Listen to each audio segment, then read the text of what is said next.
Reading and Literacy Grade 1 Quarter 2 Week 2. Let's learn about Letter Z. Day 1. Matatag Curriculum. Hello kids, it's me, Teacher Frel. Don't forget to subscribe, like, and share, and hit the notification bell for the latest video. You can also follow my Facebook page, Teacher Frel TV. For today's lesson in Reading and Literacy 1, we will discuss about Letter Z. Day 1. At the end of the lesson, the learners can produce the sound of letter Z. Identify words that begin with letter Z. Write the big and small letter Z. Identify if the word has the target letter or has sound Z in the beginning, middle, or at the end. Blend the individual sounds in the word by focusing on the following letters: M, A, S, I, O, E, B, U, T, K, L, Y, N, G, P, R, N, G, D, H, W, C, J, F, and Z. Change initial, final, and middle sounds in simple words to make new words. Write words with the correct spelling using target letters. And identify naming words, words that label places, from the words read. Pag-aralan nating muli ang mga titik at ang tunog nito. Bigkasin ang titik at ang tunog nito. Titik M. Ito ay may tunog na A. Ito ay may tunog na A. S. Ito ay may tunog na S. I.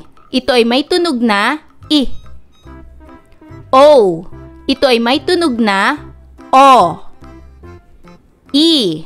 Ito ay may tunog na E. B. Ito ay may tunog na B. U. Ito ay may tunog na U sa wikang Tagalog at A sa wikang Ingles. T. Ito ay may tunog na T. K. Ito ay may tunog na K. L. Ito ay may tunog na L. Y. Ito ay may tunog na Y. N. Ito ay may tunog na N. G. Ito ay may tunog na G. P. Ito ay may tunog na P. R. Ito ay may tunog na R. NG. Ito ay may tunog na ing. D. Ito ay may tunog na D. H. Ito ay may tunog na H. W. Ito ay may tunog na W. C. Ito ay may tunog na K. J. Ito ay may tunog na J. F. Ito ay may tunog na F. Z. Ito ay may tunog na Z. Ngayon ay hulaan ninyo ang bugtong na ito. Dumaan ang hari, nagkagatan ang mga pari. Nagdaan si Tarzan, nabiyak ang daan. Ano ang tinutukoy sa bugtong? Tama! Ang tinutukoy sa bugtong ay zipper. Ang zipper ay isa sa mga salitang nagsisimula sa titik Z. Sa anong mga bagay tayo nakakakita ng zipper? Maaari tayong makakita ng zipper sa bag, sa palda, sa pantalon, sa pencil case, at marami pang mga bagay na maaaring may zipper. Ano ang unang tunog ng salitang zipper? Ang salitang zipper ay nagsisimula sa titik Z. Ang titik Z ay may tunog na Z, Z, Z. Zipper. Ang tunog na Z ay tulad ng tunog ng bubuyog. Pag-aaralan natin ngayong araw ay ang titik Z, ang tunog, ang tamang pagsulat nito, at ang pagbasa ng mga salitang may titik na ito. Ibabalik tanaw rin natin ang mga salitang tinatawag na pangalan. Titik Z. Ito ay may tunog na Z, Z, Z. Gaya ng salitang zipper. Ito ay larawan ng zoo. Ang zoo ay isang lugar kung saan makakakita ka ng iba't ibang hayop. Ang salitang zoo ay may isang pantig. Zoo. Ito ay may tunog na z, z, z. Ito ay larawan ng zebra. Ito ay isang hayop na kabilang sa pamilya ng mga kabayo. Kilala ito sa kakaibang balat na may itim at puting guhit o stripes.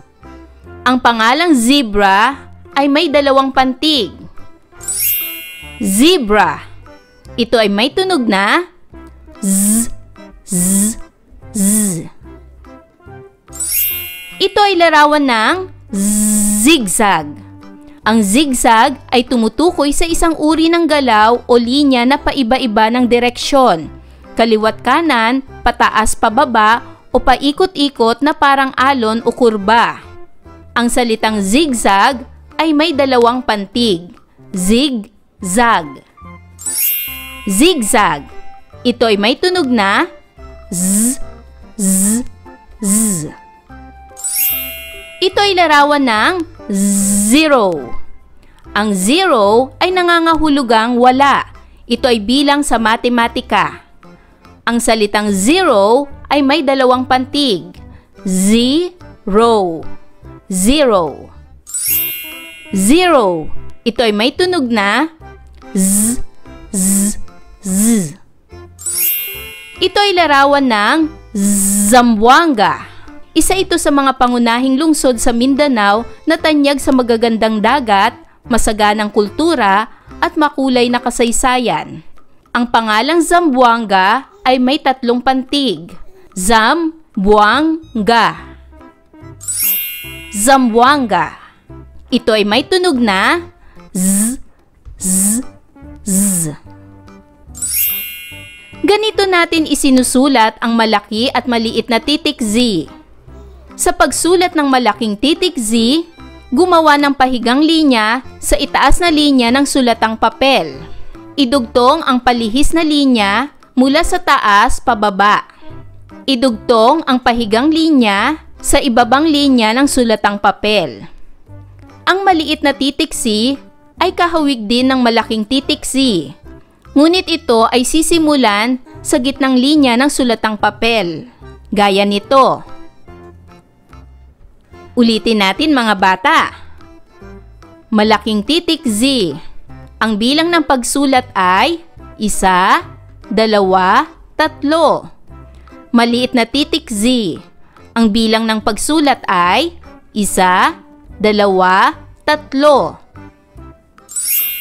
Ano ang pangalan ng bagong bata sa pamayanan? Mula sa asignaturang language ang kwentong ito. Tama! Ang pangalan ay Zoren. Saan siya galing? Tama! Si Zoren ay galing sa Zamboanga. Ang pangalan ni Zoren at ang lugar na pinagmulan niya ay nagsisimula sa anong titik? Tama! Ito ay nagsisimula sa titik Z. Ang titik Z ay itinuturing na hiram na titik at karaniwang ginagamit sa mga salitang nagmula o hiniram mula sa ibang wika gaya ng English. Karamihan sa mga salitang nagsisimula sa titik Z ay galing sa wikang Ingles gaya ng zipper, zigzag, zero, zoo, zebra. Ngunit may isang salita na nagsisimula sa titik Z na natatanging Pilipino. Ito ay ang salitang Zamboanga. Ang Zamboanga ay lugar sa Pilipinas. Ito ay matatagpuan sa bahaging Mindanao. Ang tunog na Z ay maaari ring marinig sa gitna ng ilang mga salita tulad ng Luzon, Quezon, at Rizal. Ang tunog na Z ay maaari ring marinig sa dulo ng ilang mga salita tulad ng kapis na ginagamit sa paggawa ng mga bintana at parol. Upang mabasa ang isang salita, kailangang tukuyin ang tunog ng bawat titik mula kaliwa hanggang kanan at pagsamahin ang mga tunog upang mabuo ang salita. Zipper. Ang unang tunog ng salitang ito ay Z. Ang kasunod na tunog ay I. Magiging Z. Isama natin ang pangatlong tunog upang mabuo ang unang pantig. Ang tunog ng pangatlong titik ay P. Kapag ito ay pinagsama, ito ay zip.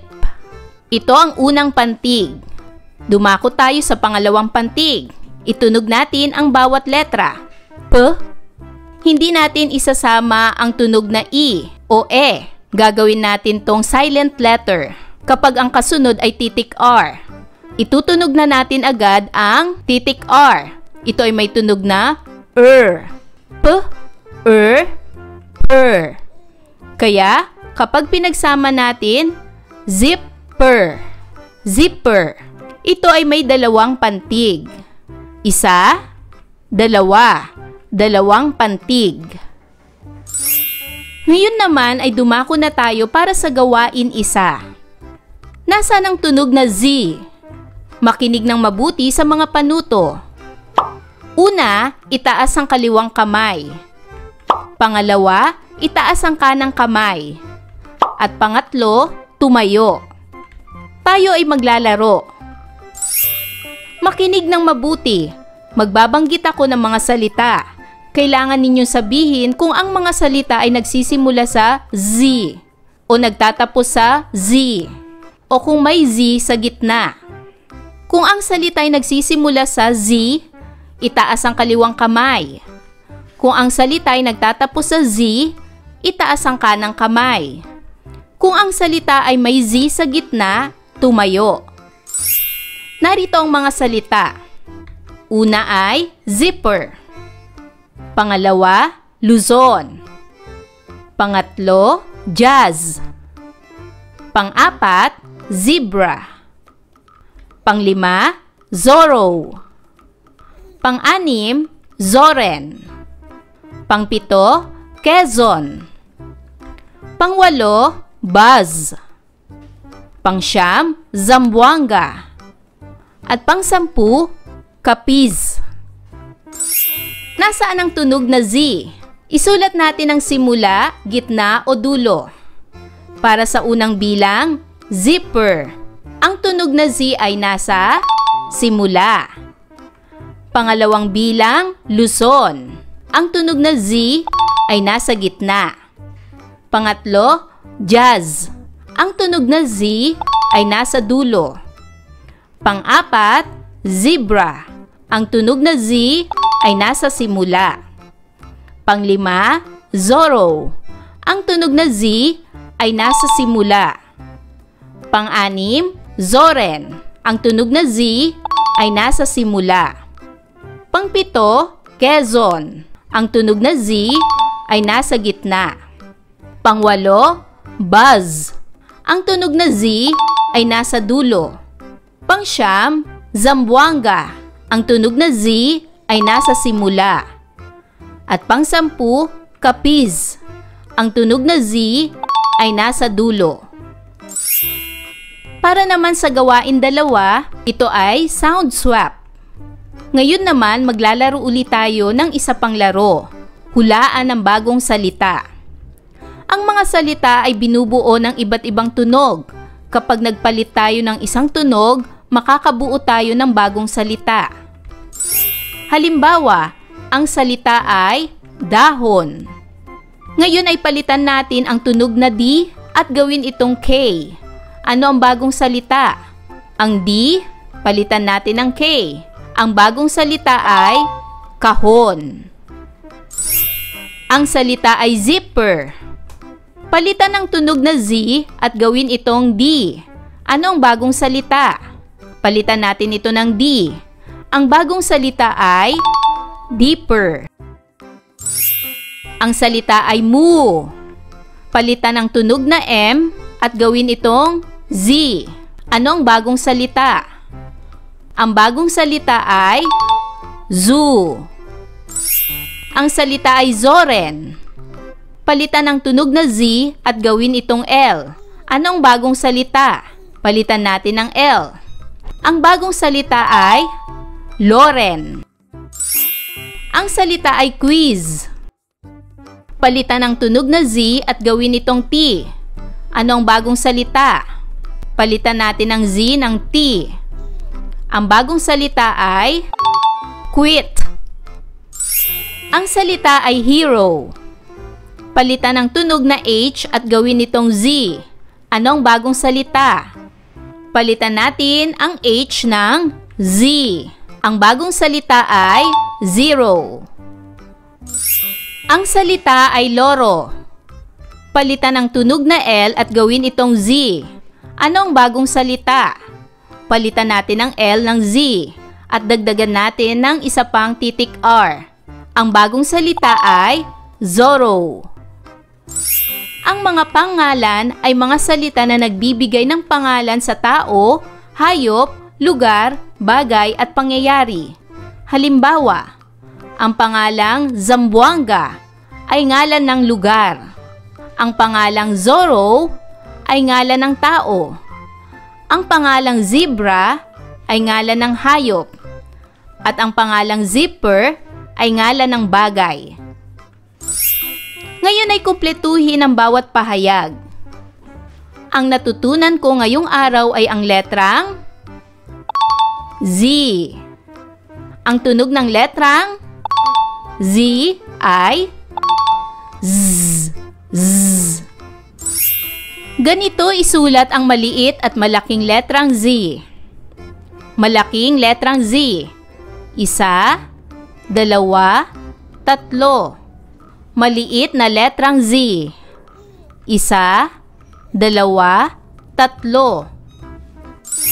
Halimbawa ng mga salitang may letrang Z.